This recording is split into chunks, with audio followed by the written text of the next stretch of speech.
Bizda ishlamagan apparat ekan, shu Yaponiyada ishlagan apparat dedilar. Mana sostoyaniyasi. Voh, voh, voh.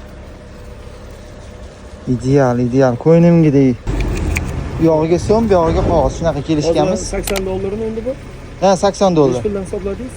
Kurs 1 million bo'lyapti 12700 dan. Da. Shunaqa chiqdimi? Shunaqa hisoblanadi. Yo'q, shunaqa akamlarga ham aytib qo'ydim. Akamlar Yaponiyadan olib keldilar.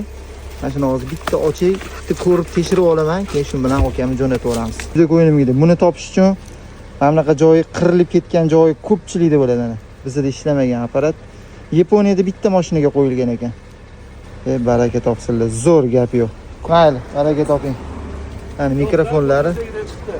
Bo'ldi, xullas ko'nglimga chiqdi. Rahmat aka. Baraka toping. Xotirjam bo'ling, yana bor bular agar mabodo kerak. Aha, хорошо.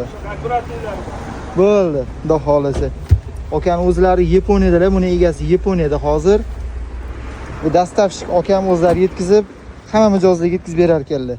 CC3 ga protsessor qilib boyga maytfonni ulaymiz. Xullas endi buni protsessor qilib ishlataman, akustikasi haqiqatan boshqacha bo'ladi.